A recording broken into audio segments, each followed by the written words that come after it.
Сәлем достар, бүгін мен онлайн тақтада, яғни Google Jamboard тақтасында жұмыс жасаудың жолдары туралы қысқаша мәлімет беремін. Ол үшін бізде Google аккаунт болу керек. Оны сіздер жақсы білесіздер. Өзіңіздің Google аккаунтыңызбен Google қосымшасына кіреміз. Төмен қарай түссек, Jamboard тақтасы ашылады. Парақ ашылады. Менде бұрын жасалған құжаттар бар. Енді оң жақта файл құру деп тұрады, яғни қосу батырмасын басу арқылы жаңа парақ ашамыз. Жоғары жаққа назар аударатын болсақ, парақтарды көреміз. Фрейм құру дейді. Мынау мысалы бірінші бет. Мынау екінші бет. Осы батырманы басу арқылы біз өзімізге қажетті парақтарды аша аламыз. Ең бірінші бетке келейін. Біздің алдымызда қазір бірінші парақ ашылып тұр. Фонды таңдаймыз. Фонның бірнеше түрі бар. Мысалы үшін, егер сіз жазу жазатын болсаңыз, мынандай парақты таңдауға болады.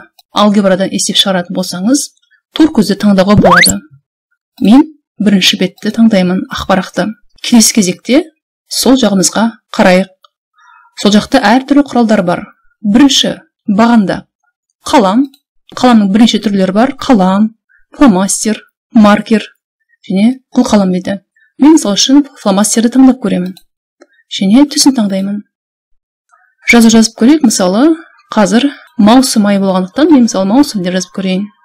Мен жазып шықтым. Бұл еді мысал ретінде. Егерде бір жері дұрыс болмай жатса, өшіргішті алып, біз өшіріп тастап қайтадан жазуымызға болады. Бұның ешқандай әбестігі жоқ. Осылайша өңдеуімізге болады. Бұл мысал ретінде. Өшіргішті білеміз, кез келген жерді алып өшіре аламыз. Өшіріп тастай аламыз, және қайтадан қалпына келтіре аламыз. Келесі бағанда таңдау деп тұрады. Енді таңдаған кезде біз стикер таңдау дейді. Стикер парақ ашылған кезде алдымыздан әртүрлі түстер шығады. Кез келген сөзді жазуға болады. Мысалы үшін, жарайсың. Немесе өте жақсы. Осылайша кез келген сөзді жазуымызға болады. Болмаса, мысалы, зат есімінің түрлері деп жазып қояйық. Таңдаған стикерлерімізді жылжытамыз.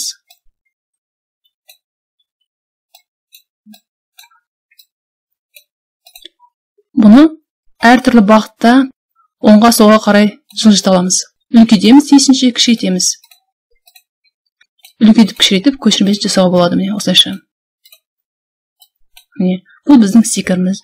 Кез келген сөзді өзіңіздің тақырыбыңызға байланысты, мақсатыңызға байланысты кез келген сөзді тақырыпта жазуға болады стикерлермен. Келесі бетті ашып көрейік. Біз бірінші бет, екінші бетті ашып көрейік. Бұл жерде сурет қою дейді. Суретте загрузканы бассаңыздар, өздеріңіздің компьютерлеріңіздегі таңдалған қажетті суретті қоя аласыздар. Мен мысалы үшін Google-дің іздеу жүйесіне барып, дәптер деп жазып көрейін. Дәптер PNG форматтағы. Біз суретті қойған кезде міндетті түрде PNG форматты таңдаймыз. Өйткені артында ешқандай да бұның көлеңке қалмайды және өте әдемі көрінеді. Немесе ашылған дәптерді іздеп көрейік.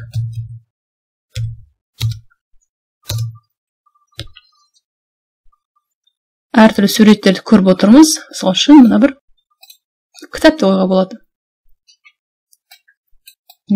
Осылайша кез келген суретті қоя аламыз. Келесі құралымыз бізде дөңгелек дейді. Бұл жерде дөңгелектің түсін таңдай аласыз, жиегін таңдай аласыз.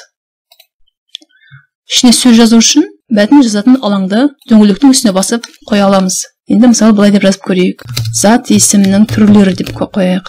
Зат есімінің түрлері. Шрифт таңдаймыз, ортасына қояйық. Қажетінше үлкейтіп кішірейте аламыз. Зат есімінің түрлері. Келесі кезекте шеңберден басқа әртүрлі стрелкалар бар. Оны да қалауыңызша қоя аласыздар. Жалқы есім деп қояйық. Әрине зат есімінің түрлері өте көп. Бұл енді бір ғана мысал ретінде алып отырмыз. Мұны келесі бетте бізде лазерлі нұсқаулық деп айтуға болады. Осы арқылы лазерлі указка дейді. Осы арқылы біз түсіндіре аламыз. Мысалы, зат есімінің түрлері, зат есімін жалпы кім не, кімдер нелер деген сұрақтарға жауап береді. Жалқы есім болып бөлінеді, дара, күрделі деген сияқты түсіндіре аламыз осы нұсқаулық арқылы. Мына сурет дәптер не деген сұраққа жауап береді. Мысал ретінде осылай көрсете аламыз. Мына лазерлі указканың ешқандай ізі қалмайды. Ол осылай түсіндіргенде өте қажет. Осындай ерекшеліктері бар екен. Жалпы онлайн тақтаның қандай пайдасы бар? Онлайн тақтаның пайдасы бірлесіп жұмыс істеген кезде өте пайдалы. Тақырыбымызды қояйық. Өшіретін болсақ, бізде фреймді тазалау деген бар. Мына фреймді тазалау бетін басатын болсақ, барлығы бізде өшіп қалады. Тап-таза күйгенде деген.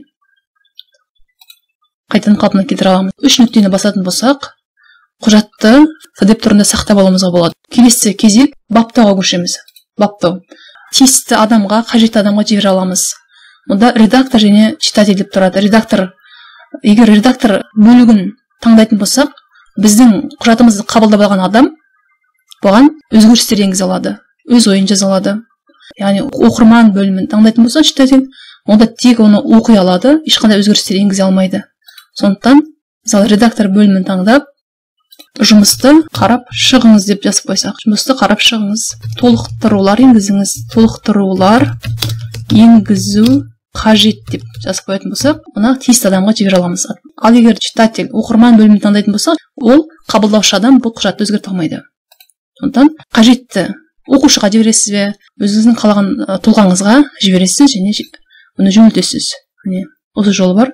Тағы бір жол, бұл жерде сілтемені көшіреміз. Қабылдап алушы тұлғаның сіздің құжатыңызды өзгерткенін қаласаңыз, редактор басасыз, немесе өзгертпегенін қаласаңыз, мына бөлімді басасыз. Дайын. Енді осы сілтемені тиісті адамға, яғни WhatsApp веб арқылы жібере аласыз. Тиісті топтарға, тиісті чаттарға WhatsApp веб арқылы жібере аласыз. Құрметті оқырмандар, Google Jamboard, яғни онлайн тақтада жұмыс істеудің тиімді жақтары өте көп. Бұл сіздің құжатыңызды келесі қабылдаушы адам қарап шығып, өзінің ойын толықтыра алады және қайтадан сізге жібере алады. Қабылдап алушы адамның әрине міндетті түрде Google аккаунты болу керек, оны өздеріңіз жақсы білесіздер. Енді бастапқы бетке барайық. Біздің құжатымыз, онлайн тақтада құжатымыз автомат түрде сақталды.